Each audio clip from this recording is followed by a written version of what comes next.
मेरे प्रिय दर्शकों, क्रिंग एस्ट्रोलॉजी में आप सबका हार्दिक स्वागत और अभिनंदन है। आज हम मिथुन राशि के संबंध में अध्ययन करेंगे।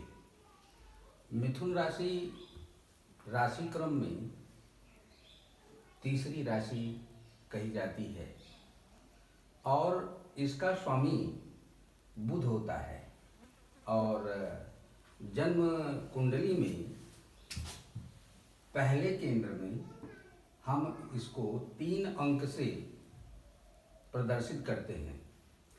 इस अंक यानी मिथुन, जिसे हम कह सकते हैं मिथुन राशि का स्वामी बुध ग्रह होता है। बुध ग्रह जो बुद्धि और विवेक का दाता होता है। मिथुन राशि का स्वभाव थोड़ा सा गर्म होता है और ऐसे व्यक्ति बोलने में निपुण कहे जाते हैं। और यदि इस राशि का स्वामी इसी भाव में बैठा हुआ है, यानी मिथुन राशि में ही बैठा हुआ है, तो वह जातक अत्यंत सुखी, संपन्न, बोलने में निपुण और सुखी होता है। उसका स्वास्थ्य अच्छा होता है।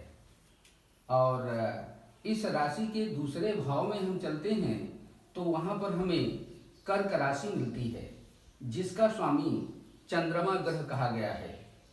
यदि इस कर्क राशि का स्वामी कर्क राशि में ही बैठा हुआ है, कहने का मतलब अगर यहाँ पर कर्क राशि है, इसका स्वामी ग्रह चंद्रमा अगर यहाँ पर बैठा हो तो वह जातक अत्यधिक धनवान होता है और उसके पास अच्छा खासा मधुर परिवार होता है। मधुर वाणी से लोग एक दूसरे से वार्तालाप करते हैं और अपने परिवार को सुखी तथा संपन्न बनाए रखते हैं।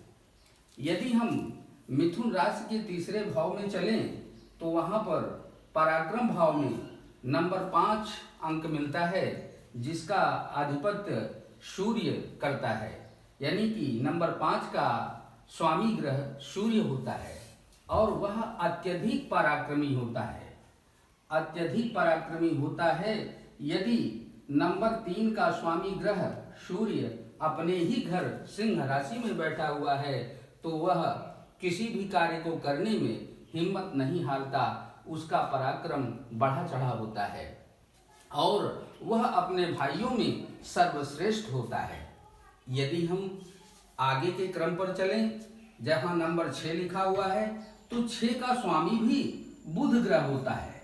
6 का स्वामी भी बुध ग्रह होता है, जो वाणी का नेतृत्व करता है, जो बिजनेस तथा व्यापार के संबंध में व्यक्ति को आगे ले जाता है। तथा यदि नंबर 6 का स्वामी यानी चौथे भाव में नंबर 6 है, उसका स्वामी ग्रह बुध अपने ही घर में बैठा हो तो उसको अपनी माता का सुख बहुत मिलता है तथा वह अपने जीवन में भूमि, भवन और वाहन का सुख भी पर्याप्त मात्रा में पाता रहता है और उसका घर परिवार बिल्कुल सुखी रहता है। इसी क्रम में अध्ययन के क्रम में हम अगर आगे बढ़ते हैं, नंबर 5वें भाव में जहां 7 लिखा हुआ है, तो इस ग्रह का स्वामी, इस राशि का स्वामी शुक्र ग्रह होता है। शुक्र ग्रह होता है जो भोग विलास, वैभव इत्यादि को देने वाला होता है। नंबर 7 का स्वामी ग्रह यदि अपने ही घर में बैठा हो तो वह अत्यधिक बुद्धिमान होता है। उसकी शिक्षा आगे बढ़ती रहती है। वो जो कुछ भी सीखना या पढ़ना चाहता है वह प्राप्त कर लेता है और अपने मार्ग पर आगे बढ़ता रहता है। वैसे तो शुक्र को स्त्री राशि माना गया है, परंतु ऐसा नहीं है कि नंबर 5वें में अगर शुक्र है तो पुत्र नहीं होगा यदि अन्य पुरुष ग्रहों की दृष्टि है तो, वरना उसको कन्याएं अधिक होती हैं। और इसी कुंडली के अध्ययन के क्रम में हम आगे छठे भाव में चलते हैं, जहां पर नंबर 8 लिखा हुआ है। यह जो है शत्रु भाव कहलाता है। शत्रु भाव का स्वामी नंबर 8 जो है, इसका स्वामी मंगल है। अगर इसका स्वामी ग्रह मंगल अपने घर में बैठा हुआ है तो वह शत्रुजित योग बनाता है, वह अपने शत्रुओं पर भारी पड़ता है तथा नौकरी चाकरी में भी उसको सफलता मिलती है यदि इस भाव का स्वामी ग्रह इसी भाव में बैठा है तो। कुंडली के अध्ययन के आगे के क्रम में हम बढ़ते हैं तो जहां पर नंबर 9 लिखा हुआ है, इसका स्वामी ग्रह बृहस्पति यानी कि गुरु होता है, देव गुरु बृहस्पति होते हैं। अगर इस भाव का स्वामी ग्रह इसी भाव में बैठा हुआ है तो उसको स्त्री सुख अत्यधिक मात्रा में प्राप्त होता है, उसका बिजनेस तथा व्यापार बहुत सफल रहता है और जीवन में वह जो कुछ भी बिजनेस या व्यापार के माध्यम से पाना चाहता है वो पा लेता है। कुंडली के अध्ययन के क्रम में हम आगे बढ़ते हैं तो नंबर 8 भाव यानी जहां 10 लिखा हुआ है, इसका स्वामी ग्रह शनि होता है और यह आयु तथा मृत्यु का भाव कहा जाता है। और ससुराल पक्ष से कितना धन प्राप्त होगा उसे, यह इसकी भी जानकारी यहाँ प्राप्त होती है। गुप्त धन की भी जानकारी प्राप्त होती है इस अष्टम भाव से। क्या रोग होंगे ग्रहों के अनुसार यह भी जानकारी प्राप्त हो जाती है। कुंडली के अध्ययन के क्रम में जब हम आगे बढ़ते हैं, जहां पर नंबर 11 लिखा हुआ है, यह कुंडली का 9वां भाव है और 11 का प्रतिनिधित्व शनि ग्रह करता है।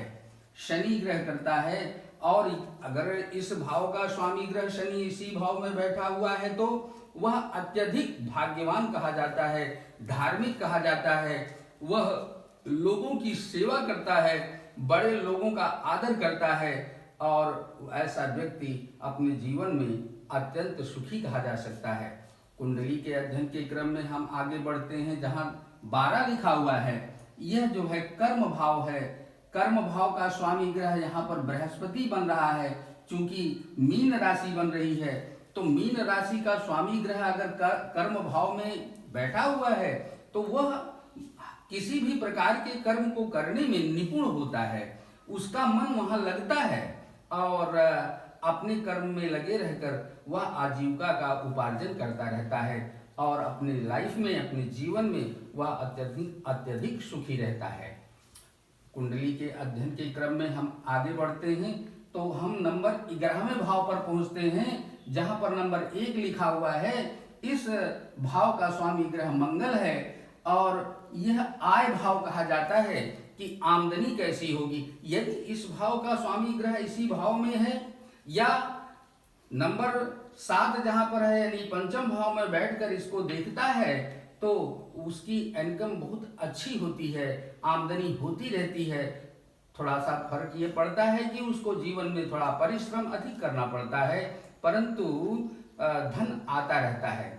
और अगर यदि उसके बड़े भाई हैं तो उनका भी वह सुख पाता रहता है, उनकी दया दृष्टि इस जातक पर बनी रहती है। अब हम कुंडली के अध्ययन के क्रम में आगे बढ़ते हैं, 12वें भाव में पहुंचते हैं, जहां पर नंबर 2 लिखा हुआ है। इस भाव का स्वामी ग्रह शुक्र है। यह भाव यात्रा को प्रदर्शित करता है। यह भाव यहाँ तक कि जीवन में कभी जेल योग तो नहीं है, ऐसी भी जानकारी ये देता है। अगर कुछ इसको सपोर्ट ना करने वाले ग्रहों का साथ अगर यहाँ पर है तो उसको जीवन में यात्रा में एक्सीडेंटल योग भी बन सकते हैं। और यदि केंद्र में कहीं भी बृहस्पति बैठा हुआ है 3, 6, 9, 12 जहां लिखा हुआ है तो ऐसा एक्सीडेंटल योग से वह बच जाता है। यदि हो भी जाता है तो जीवन को कोई खतरा नहीं होता है, क्योंकि एक सूत्र मिलता है ज्योतिष में कि यदि केंद्र में बृहस्पति हो तो उसकी जीवन रक्षा होती रहती है और वह दुर्घटनाओं से बचता रहता है।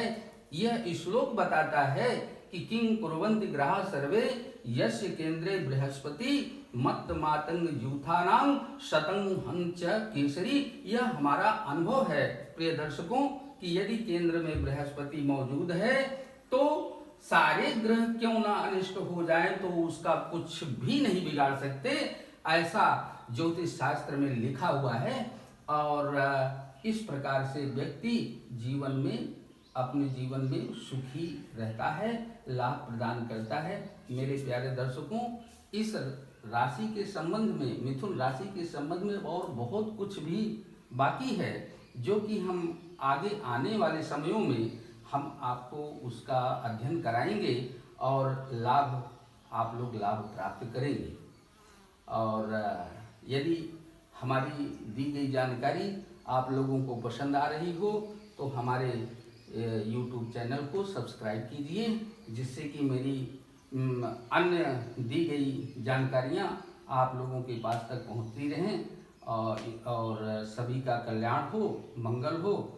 और इसी कामना के साथ मैं अपनी वाणी को विराम देता हूँ। धन्यवाद। माँ सभी का कल्याण करें।